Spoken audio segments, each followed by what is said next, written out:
రూపాయలు నేను చెప్పలేదటండి. ఏదో ఒక రోజు మీ తమ్ముడు స్టేట్ బ్యాంక్ లో తయారవుతాడని. చెప్పేవలేవే, ముందు డబ్బు అమ్మకి ఇవ్వని. ఇచ్చి సత్య హరిచంద్రుడని బిరుదు సంపాదించండి. లేకపోతే ఏమిటండి, వచ్చిందంతా ఆవిడికి ఇవ్వడానికి ఆవిడని ఇక్కడ తీసుకొచ్చాం. ఇదిగో ఈ 100 రూపాయలు ఇచ్చి ఇంతే పంపించాడని చెప్పండి. వెళ్ళండి. ఏమిటో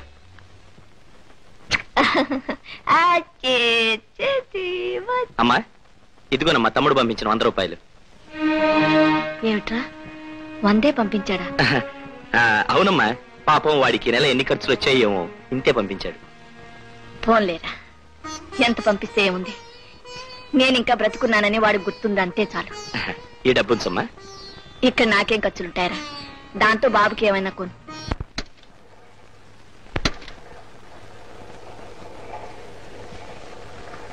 good morning sir. Good morning. ఏం కృష్ణ, వర్క్ ఎలా జరుగుతోంది? జనవరి 1st కైనా మనం బిల్డింగ్ హ్యాండ్ ఓవర్ చేయగలమా? December 1st కి రెడీ అవుతుంది సార్. Very good. ఈ ప్రోగ్రెస్ అంతా నీ కృషికి నిదర్శనం. నువ్వు వచ్చాక మన పని టకటగా జరుగుతుందంటే అందుకు కారణం ఏమిటో తెలుసా? నీ టైం సెన్స్. Thanks sir. ఎరా, టైం సెన్స్ అంటే అర్థమైందా? అర్థమైతే ఇక్కడ ఎందుకు కూర్చున్నావు? వెళ్ళి పని చూసుకో. అలాగే సార్. మీరు ఒకసారి వచ్చి ఇన్స్పెక్ట్ చేయండి.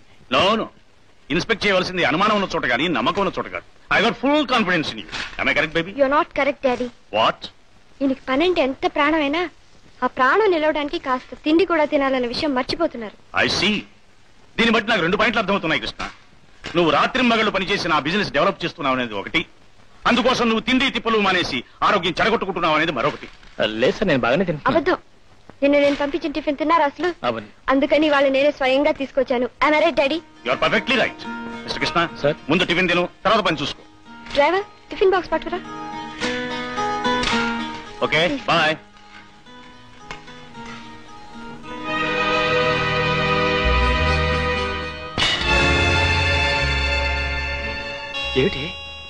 ఏమిటి దారుణం?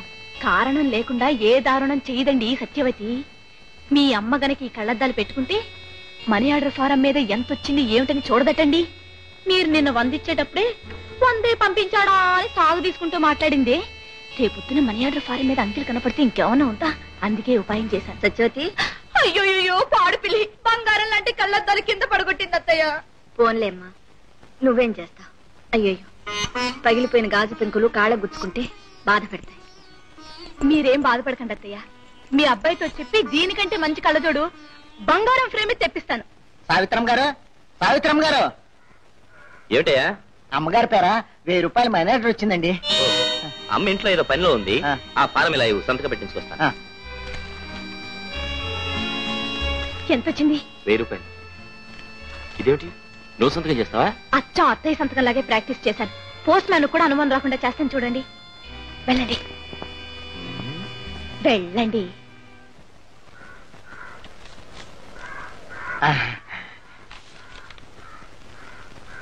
ఏమండి, అమ్మగారికి ఉత్తరం కూడా వచ్చిందండి. ఇటు ఇవ్వండి, నేను ఒక మంచి కంచిపట్టు చీర కొనుక్కోవాలి. సత్య, తమ్ముడు అమ్మకో ఉత్తరం రాశాడు. ఏం రాశాడో చదవండి. దైవ సమానురాలైన తల్లిగారికి, మీకు దూరం అయిపోయిన మీ కొడుకు కృష్ణ రాయినది. గతంలో పంపిన మనీ ఆర్డర్లకు రసీదులు నాకు చేరాయి. నువ్వు నా డబ్బును స్వీకరించినందుకు కృతజ్ఞుణ్ణి. నా ముఖం చూడకూడదని నువ్వు చేసుకున్న ప్రతిజ్ఞను ఉపసంహరించుకునే శుభదినం కోసం ఎదురు చూస్తున్నాను. అప్పటికి గానీ నీ ముందు నిలబడే అర్హత నాకు రాదు. నీ క్షేమం కోరుతూ కృష్ణ. అయితే ఇక్కడికి రావడానికి ప్రయత్నిస్తున్నాడు అన్నమాట. ఏమండి, అతను శాశ్వతంగా ఇక్కడ రాకుండా ఉండడానికి మీరు ఒక ఉత్తరం రాయాలి.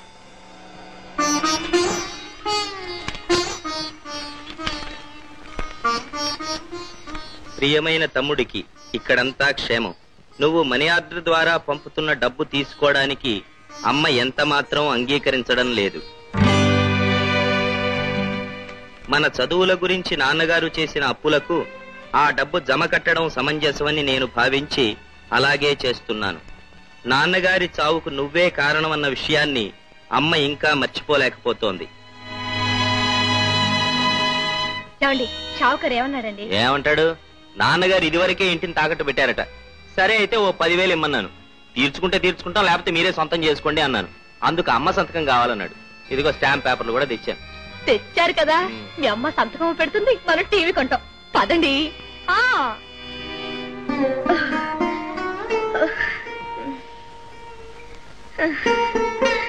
అమ్మా, అయ్యో జ్వరంగా ఉందండి అత్తయ్య గారికి. జ్వరం? అమ్మా డాక్టర్ని తీసుకురమ్మంటావా? వద్దులే బాబు, ఈ మాత్రం దానికి డాక్టర్ ఎందుకు? అదే తగ్గిపోతుందిలే. నీతో అర్జెంట్ పని నుండి వచ్చాను. సర్లే, తర్వాత వస్తాను. పర్వాలేదులే బాబు. ఏమిటో చెప్పు. ఏం లేదమ్మా, మన పాతింటికి వెళ్ళాను. బాగా పాడైపోయింది. ఆ ఇంటిని బాగు చేయించాలని మీ అబ్బాయి పట్టుదలత్తయ్య. చాలా సంతోషం బాబు. రిపేర్లు మొదలెక్కాలంటే మున్సిపాలిటీ వాళ్ళ పర్మిషన్ కావాలమ్మా. అవన్నీ నాకేం తెలుసురా, నువ్వే చూసుకో. నువ్వేం చేయక్కర్లేదు, ఇక్కడ సంతకం పెడితే చాలు. మిగతా పనులన్నీ ఆయనే చూసుకుంటారు. నాకు కళ్ళజోడు లేదే. కళ్ళజోడు ఆయన ఆర్డర్ ఇచ్చారత్తయ్య, 2 రోజుల్లో వచ్చేస్తుంది. ఎక్కడ పెట్టాలో చెప్పు. ఇక్కడ. రైతే దేశానికి వెన్నెముక.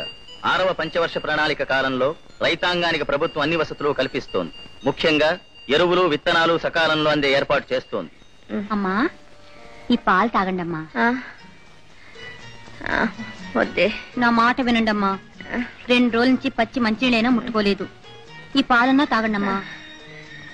తీసుకెళ్ళి బాబుకు పట్టు. బాబుకు వేరే ఉన్నాయి గాని మీరు తీసుకోండి.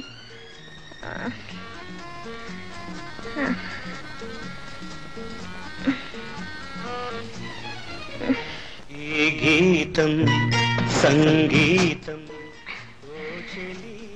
గౌరీ, నేనంటే నీకెందుకే ఇంత జాలి? బాబుని చూసి 2 రోజులైంది. ఒకసారి తీసుకురా. అమ్మగారిని అడిగి తీసుకొస్తానమ్మా. అమ్మగారిని అడిగి తీసుకురావాలా? అమ్మగారండి, అమ్మగారండి. ఏమిటే? బాబుని పెద్దమ్మగారు ఒకసారి తీసుకురమ్మన్నారండి. అక్కర్లేదు, వాణ్ణి మా గదిలోనే పడుకొని. అదేమిటి సత్య, అమ్మ చూస్తానంటే వద్దంటావే? తీసుకెళ్ళి. మీకు తెలియదు, ఊరుకోండి. ఆవిడ ఇప్పుడు జబ్బు మనిషి. ఆవిడికి బాబునిస్తే ఇంకేమైనా ఉందా? సర్లే, నువ్వు వెళ్ళి 2 టీ పెట్టి పట్టరా. బాబు కొంచెం పాలతో చేయనా అండి? అవి కాకుండా వేరే ఉండాలిగా. వాటిని పెద్దమ్మగారికి ఇచ్చానండి. నిన్నెవరిమ్మన్నారు? అమ్మగారికి 2 రోజులు జ్వరం కదమ్మా, ఏం తీసుకోలేదు, అందుకని. ఆహా, అందుకని తమరు పెద్ద ఆరిందలా బయలుదేరారన్నమాట. ఇంకెప్పుడు నన్ను అడగకుండా పాలు గీలేవకు. వెళ్ళు. Sir, sir. డాడీ ఇంట్లో లేరండి, నేనే ఇప్పుడు మీ సార్ని. మీరెలా సార్ అవుతారండి? మేడం అవుతారు కానీ. సరే, ఇప్పుడు మీ మేడం మిమ్మల్ని సినిమాకి వెళ్దాం రమ్మంటే ఏమంటారు? సారీ మేడం, నాకు 64 పనులు ఉన్నాయి, ఇప్పుడు వీలు కాదు అంటారు. అయినా సరే, రాక తప్పదు అని నేను ఆర్డర్ వేశాను అనుకోండి, అప్పుడేం చేస్తారు? మీరలా ఎందుకు ఆర్డర్ వేస్తారండి? నాకు తెలియదంటే మీరెవరు కూతురు? డ్యూటీని ప్రాణంతో సమానంగా చూసుకోమనే ద గ్రేట్ గోపాలరావు గారి ప్రీతం పుత్రిక. డ్యూటీ వదిలేసి సినిమాకి వెళ్ళమని తెలియదు కోరు కదా, నాకు తెలుసు. మీరేదో జోక్ చేశారు, నాకు అర్జెంట్ పని ఉంది, వస్తాను, బాయ్. ఆగండి, ఏమండోయ్, ఒక్క నిమిషం ఆగండి. అర్రే, ఆగమంటుంటే ఏమండోయ్. అబ్బా, అదేంటండి అలా పారిపోతున్నారు? ఆడపిల్లంటే అంత భయమా? భయం కదండి, భక్తి. భక్త? భక్తి దానికి నేనేమన్నా దేవతనా? కాదండి, నాకు ఉద్యోగం ఇచ్చి కాపాడి మీ నాన్నగారు దేవుడితో సమానం కదా, మరి ఆయన కూతురు మీరు దేవత సమానం కదా.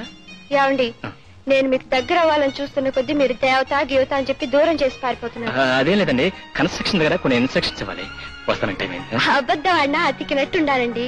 ఈరోజు సండే హాలిడే, దీన్ని బట్టి నాకు 2 పాయింట్లు అర్థం అవుతున్నాయి. మీకు 2 పాయింట్లు ఉన్నాయి. మా నాన్నగారు అమ్మాయిని కదండి, సండే రోజు పని ఉన్నట్టు అబద్ధం చెప్పారన్నది ఒకటి, నా దగ్గర నుంచి తప్పించుకుపోవాలని చూస్తున్నారనేది రెండోది. అవే అదే లేదండి, నా కరం కొద్దీ సండే నాకు కాస్త పని ఎక్కువ అవుతుందండి. అలాగే అండి, ఆ పనేది నేను చూస్తాను, పదండి. మీరా అండి? Yes, I'm your boss.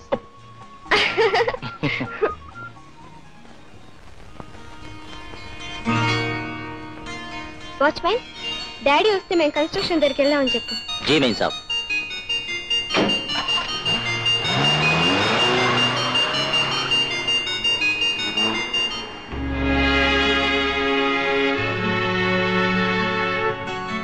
Usha, Usha, Krishna చూసానే. నిజంగా? ఎక్కడ?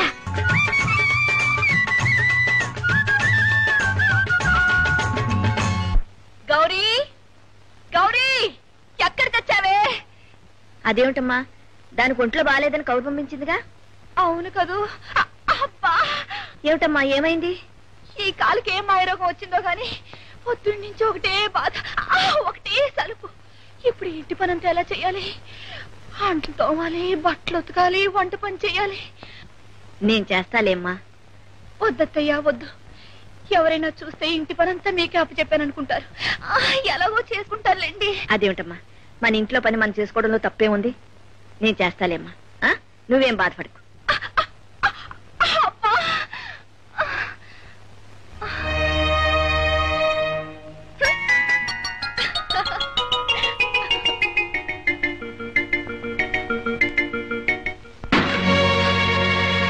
అయ్యయ్యో, ఏమిట్రా ఇది? అయ్యయ్యో, బంగారం లాంటి జాడి బద్దలైపోయిందా? ఇప్పుడే కదమ్మా వాడికి కాలు చేయవస్తుంది. ఆడుతూ ఆడుతూ నేల మీద పడేశాడు. వాడంటే జ్ఞానం తెలియని పసివాడు. అన్ని తెలిసిన మీకు ఇంత అసలు ఉండకూడదు కదా. ఇలా రోజుకో జాడి పగలు కొడుతుంటే ఇల్లు గుల్లైపోతుంది. అసలే మీ అబ్బాయి ఒక్కడి సంపాదన మీద ఇంత మంది నెట్టుకు రావాలి. ఇందులో ఈ జాడీలు పగలు కొట్టడానికి.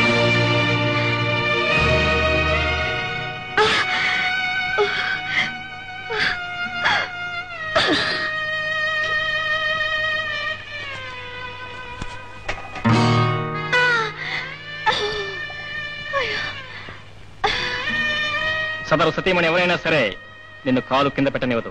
అప్పుడు నీ పనుల దర్జాగా కుర్చీలో కూర్చుని ఆర్డర్స్ పాస్ చేయటం. అమ్మాయి, 8 కాఫీ, 8 టీ, 9 భోజనం. అత్తయ్య, అత్తయ్య, అబ్బా, ఇలా చేతులు అరిగిపోతాయేమో అన్నట్టు తోమితే ఎప్పటికయ్యేటట్టు? మిగిలినంటూ తర్వాత వచ్చి తోముకోవచ్చు. ముందు చేతులు కడుక్కొని లేవండి. ఈవేళ రేషన్ తెచ్చుకోవడానికి ఆఖరి రోజు. ఇంకో అరగంట పోతే ఆ షాప్ కూడా మూసేస్తాడు. లేవండి త్వరగా.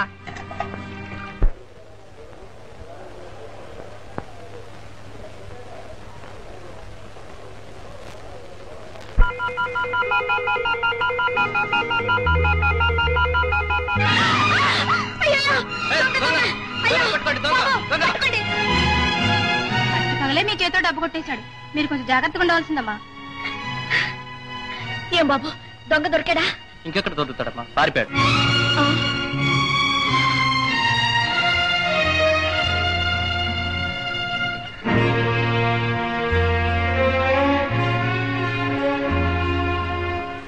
అమ్మా సత్యవతి, ఇదిగో రేషన్. ఇదిగోనమ్మా డబ్బు. అందులో 5 రూపాయలు తక్కువ ఉన్నాయి. ఏ?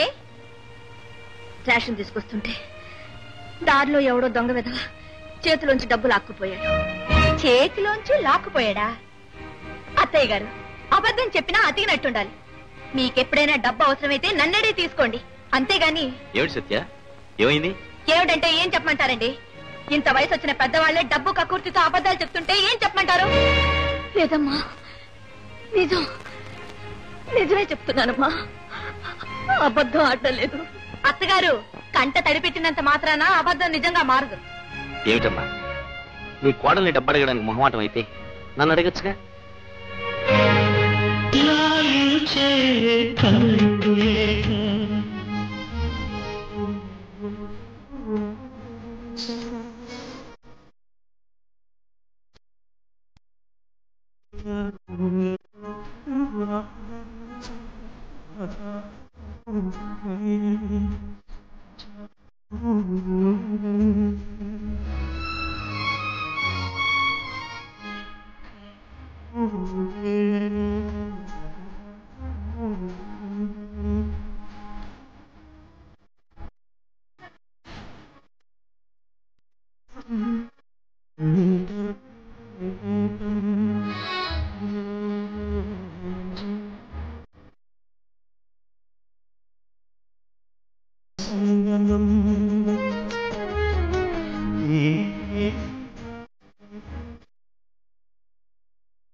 రేపు 10వ తారీఖు నా పెళ్లి సార్. ఓ, కంగ్రాచులేషన్స్. మీరు తప్పకుండా రావాలి.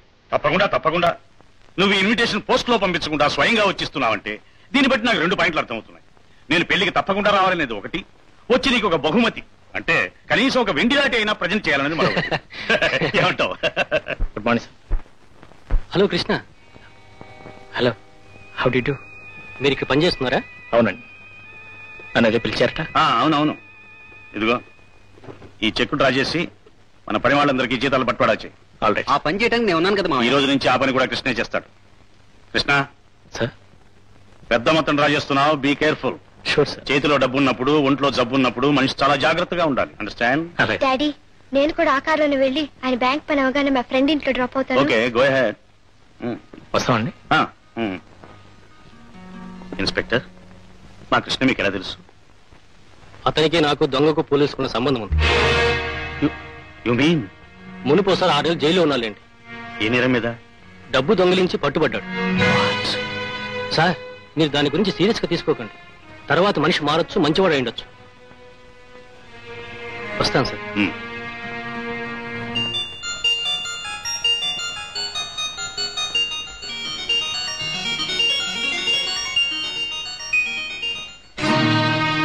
ఉషా, ఉషా, ఈ ఊరు ఎప్పుడిచ్చా? ఈ పెళ్లి జరగలేదా? మిస్టర్, నన్ను చూసి మీరెవరనుకుంటున్నారు? నేను మీ ఊహాసుందరి ఉషని మాత్రం కాదు. ఉషా, ఎందుకు అలా మాట్లాడుతున్నావు? నాకు అలా మాట్లాడమే వచ్చు. ఈ మాత్రమైనా మాట్లాడినందుకు సంతోషించండి. దయచేసి ఇంకెప్పుడు నా పేరు తలవద్దు, నా వెంట రావద్దు.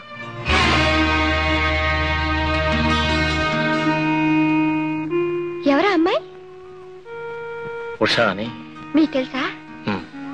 మరి మీరు మాట్లాడుతుంటే ఎలా వెళ్ళిపోయిందే? ఈ చీకటిని చూసి ఉషా చికాకు పట్టడంలో ఆశ్చర్యం ఉంటుంది. అంటే ఏంటో నాకు అర్థం కాలేదు. ఇంతకీ ఆవిడ మీకేమవుతుంది? చిన్నతనం నుంచి కలిసిమెలిసి తిరిగాం, ఒకే మనసుగా పెరిగాం. కానీ విధి మమ్మల్ని దూరం చేసింది. Okay, let's go. జస్ట్ నాకు కొంచెం పని ఉంది, నేను వెళ్ళొస్తాను. మీరు వెళ్ళి మీ పని చూసుకోండి. అలాగే.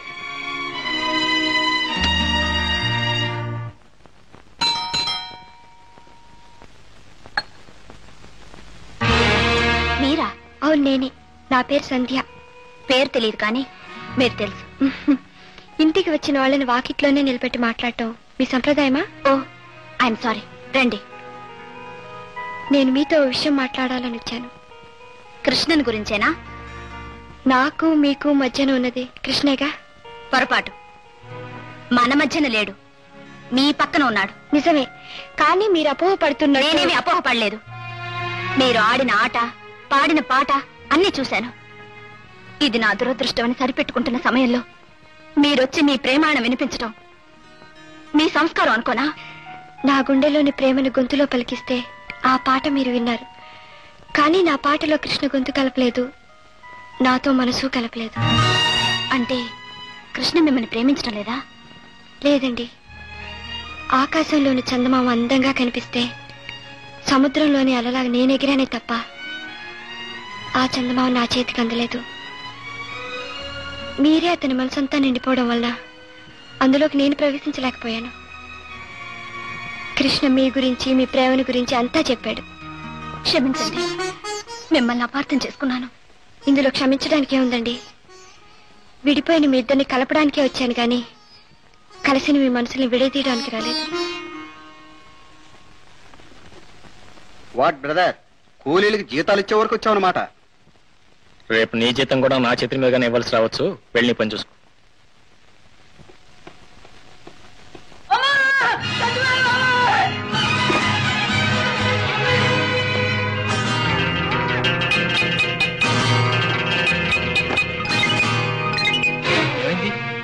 ఏం లేదు బాబు, కాలు జారి కింద పడేసరికి బక్కోడు బేరమన్నాడు. ఇట్లాంటివన్నీ మాకు మామూలే బాబు. మరేం ప్రమాదం లేదు. ఏం లేదు బాబు. సరే, జీతాలు ఇస్తాను.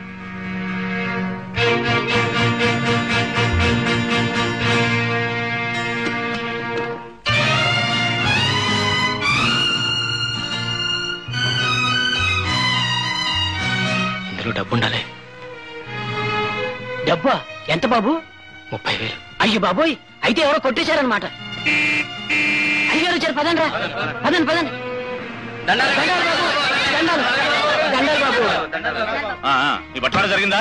లేదు బాబు. ఏ? కృష్ణ గారు తీసుకొచ్చిన డబ్బు ఎవరో ఎత్తుకుపోయారంట. దొంగతనం జరిగిందా? కృష్ణ ఎక్కడ? పైన ఉన్నారు బాబు.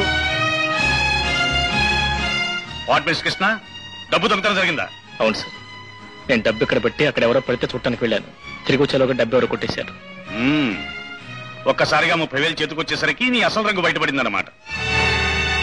సార్, మీరు నన్ను అనుమానిస్తున్నారా? ఒక దొంగ చేతిలో సొమ్ము మరొక దొంగ కాజేశాడంటే నమ్మటానికి నేను ఫూల్ని కాను. దీనివల్ల 2 పాయింట్లు నాకు అర్థమవుతున్నాయి. మునుపు నువ్వు జైలుకి వెళ్ళావనే సంగతి ఒకటి. సార్, నువ్వు జైలుకి వెళ్ళావా లేదా? దొంగతనం చేసేగా. కానీ ఈసారి మాత్రం దొంగతనం చేయలేదు సార్. దేవుని మీద ప్రమాణం చేసి చెప్తున్నాను సార్. అబద్ధం ఆడే ప్రతివాడు ముందు దేవుడి మీదే ప్రమాణం చేసి చెప్తాడు. నువ్వు జైలుకి వెళ్ళావనే సంగతి చెప్పకుండా ఇంతవరకు నమ్మకస్తుల్లా నటించి అవకాశం దొరకగానే అవతారం ప్రదర్శించావు, అంతేగా? సార్, మీరు నన్ను అపార్థం చేసుకుంటున్నారు. అపార్థమే చేసుకున్నాను. నిజాయితీ ముసుగులో గతాన్ని దాచిపెట్టి ఇంతకాలం నన్ను మోసగించావని ఇప్పుడు అర్థం చేసుకున్నాను. నువ్వు చేసిన పనికి ఈ క్షణమే నేను అరెస్ట్ చేయించి నా డబ్బు నేను రాబట్టుకోగలను.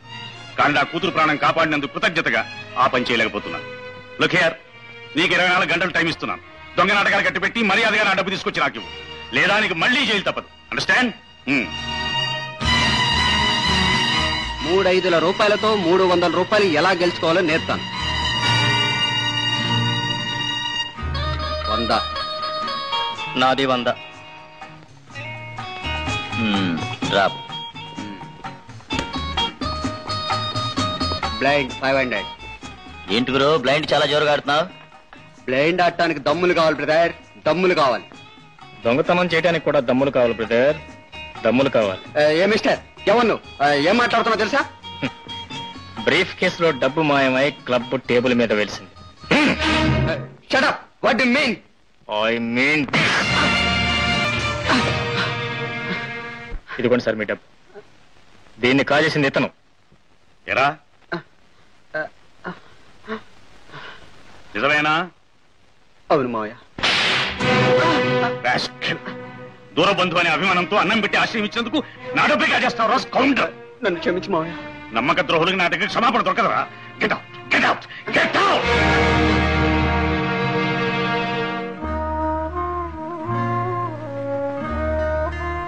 I'm sorry Krishna. It's all right sir. తొందరపడి నిందించాను. దీనివల్ల నాకు 2 పాయింట్లు అర్థమవుతుంది. ఇంత వయసు వచ్చినా నాలో ఇంకా తొందరపాటు తగ్గలేదనేది ఒకటి. ఒకసారి జైలుకి వెళ్ళి వచ్చిన వాడిని జీవితంలో ఇంకెవరూ నమ్మరనే మరొకటి.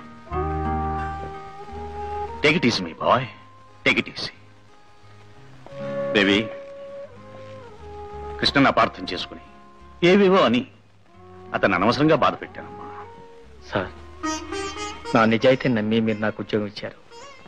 దొంగననే నింద నా మీద వేసిన నన్ను మీరు పోలీసులకు అప్పగించకుండా నా నిర్దోషిత్వాన్ని నిరూపించుకునే అవకాశం నాకు కల్పించారు. మీకెంతో రుణపడి ఉన్నారు. ఇక నాకు సెలవు ఇప్పించండి. అంటే నువ్వు ఉద్యోగం మానేస్తావా? అవునండి. లేదు, వీల్లేదు. నువ్వు అలా మానేస్తే ఒక ఉత్తముడిని బాధ పెట్టిన పాపాత్ముడిగా నేను మిగిలిపోతాను. నీకది ఇష్టమైతే వెళ్ళిపోవచ్చు. అది కాదండి, నేను చెప్పేది కానండి. నో, నేనేం నిందల్చుకోలేదు. జరిగిన దాన్ని బట్టి నాకు 2 పాయింట్లు అర్థమవుతుంది. గతంలో కూడా నువ్వు ఏ నేరం చేయకుండానే జైలుకి వెళ్ళుంటావనేది ఒకటి. ప్రతి మనిషి జీవితంలో ఒకసారైనా ఇతరులను అపార్థం చేసుకుంటారన్నది ఇంకొకటి. మా నాన్నగారే కాదు, మీరు కూడా మరో మనిషిని అపార్థం చేసుకున్నారు. మీరేమంటున్నారు నాకేం అర్థం కావట్లేదు. నాతో రండి, చెప్తాను. ఉషా, కృష్ణ, కృష్ణ, ఉషా, నన్ను క్షమించు కృష్ణ. క్షమించడానికి నువ్వు చేసిన తప్పేం లేదు. మీ ఇద్దరు కలిసి తిరుగుతుంటే చూసి అపార్థం చేసుకున్నాను. అందుకు నన్ను క్షమించాలి. మీ ఇద్దరిలో ఎవ్వరూ ఎవరికి క్షమాపణ చెప్పుకోకర్లేదు. ప్రేమికుల మధ్య లాంటి చిన్న చిన్న అపార్థాలు రావడం సహజమే. సంధ్య, దూరం అయిపోయిన మమ్మల్ని తిరిగి కలిపినందుకు మా జన్మంతా రుణపడి ఉంటాం. ఆ ఒక్క మాట చాలు, అదే నాకు 10,000. మా నాన్నగారు నాకు సంధ్య అని ఎందుకు పేరు పెట్టారో ఇప్పుడు అర్థమవుతుంది. చీకటి వెలుగుల మధ్య వేలాడే సన్నని తెర ఈ సంధ్య. ఉషస్సు వచ్చేటప్పటికి వెళ్ళిపోవాలిగా. మీ ఇద్దరు కలిసి సుఖంగా ఉన్నారన్న తృప్తితో నా జీవితం అంతా గడిపేయగలను. సెలవు. కృష్ణ, మీ అమ్మ సంగతి తెలిసిందా? ఏమైంది? ఏమవుతుంది, 2 కొడుకులుండి కూడా క్వారీలో రాళ్లు మోసుకుని బ్రతుకుతుందని మా నాన్న ఉత్తరం రాశారు. అదేమిటి ఉషా, నేను ప్రతి నెల మన నేత్ర పంపిస్తూనే ఉన్నాను.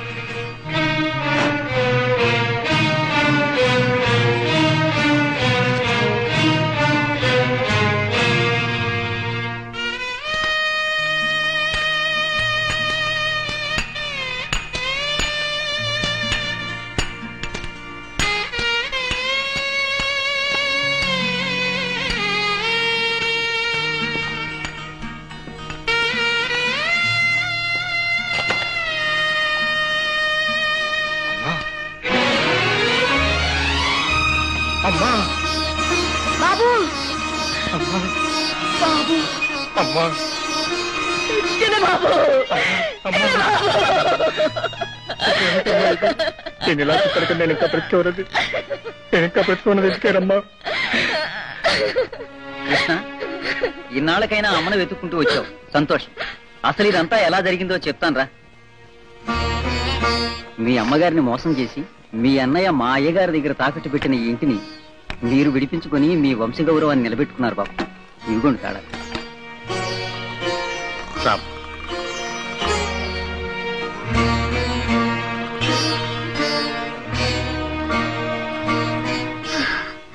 బాబు, ఈవేళ నువ్వు చేసిన పనికి మీ నాన్నగారు ఉంటే ఎంత ఆనందించేవారు.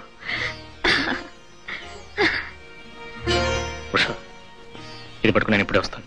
ఎక్కడికి? ఒక మాతృద్రోహికి తగిన ప్రాయశ్చిత్తం జరగాల్సింది. నువ్వు లోపలికి నేను పూర్తి చేసుకుని వస్తాను.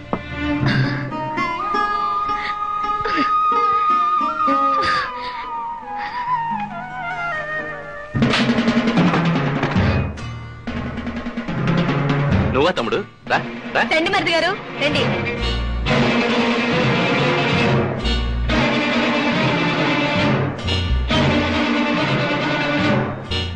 అమ్మ ఎక్కడ? అమ్మ మేము ఎంత చెప్పినా వినిపించుకోకుండా ఇంట్లో చెడిపోయింది తమ్ముడు. అవును కృష్ణ, అప్పటికి మీ అమ్మ ఇక్కడ ఉన్నన్నాళ్ళు మేము పువ్వుల్లో పెట్టి పూజించుకున్నాం. మా అమ్మ మీరు చేసిన పూజలకు తరించి ఇంట్లోంచి వెళ్ళిపోయిందో, మీరు పెట్టిన బాధలు భరించలేక ఇంట్లోంచి వెళ్ళిపోయిందో నాకు బాగా తెలుసు.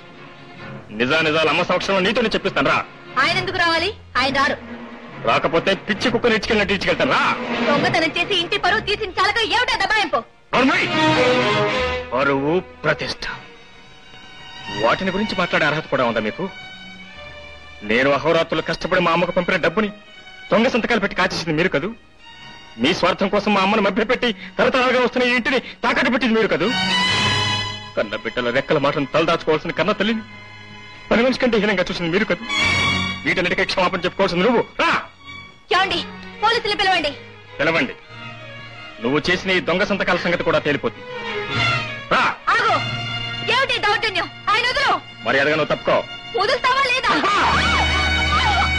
నా భార్య మీరు చేసుకుంటావారా?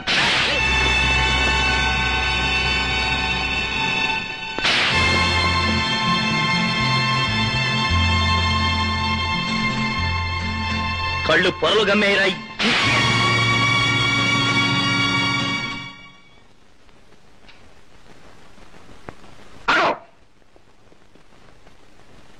నువ్వు చేసిన దుర్మార్గంతో పలచబడిన మన రక్త సంబంధం నువ్వు కొట్టిన ఈ తెప్పలతో పూర్తిగా తెగిపోయింది. ఇక నిన్ను ఆ దేవుడు కూడా రక్షించలేడు. ఆ దేవుడు కూడా రక్షించలేడు.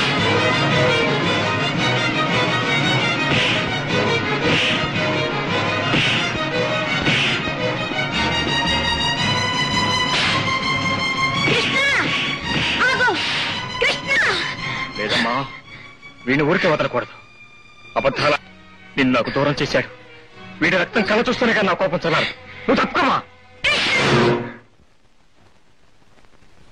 ఇంకో దెబ్బ వాడి మీద పడిందంటే నువ్వు చూసేది వాడి రక్తాన్ని కాదు, నా శవాన్ని. నిన్ను అష్ట కష్టాలు పెట్టి అహోరాత్రులు ఏడిపించి చివరికి నిన్ను రాళ్ళు మోసుకునే దీనస్థితికి తెగరాచిన వీడిని క్షమిస్తున్నావా? అవునరా, తల్లి హృదయానికి క్షమించడమే కాని చెప్పించడం చేత కాదురా. చూసావన్నయ్య, ఇటువంటి తల్లికి మీరు అన్యాయం చేసి పాపం మూట కట్టుకున్నారు. ఎప్పటికైనా అర్థమైందా?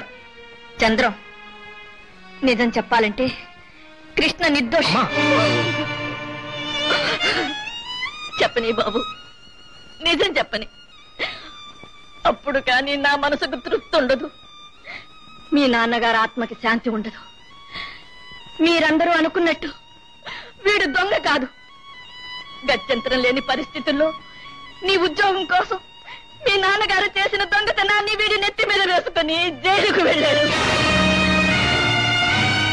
ఆ నిజాన్ని మీ నాన్నగారు చనిపోతూ నేల మీద వ్రాశాడు.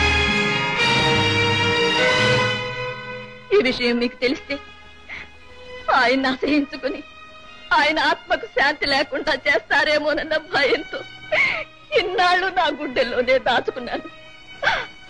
అలాగే వీడు కూడా చేయని నేరానికి శిక్ష అనుభవించాడు. అన్యాయంగా అవమానాల పాలయ్యాడు.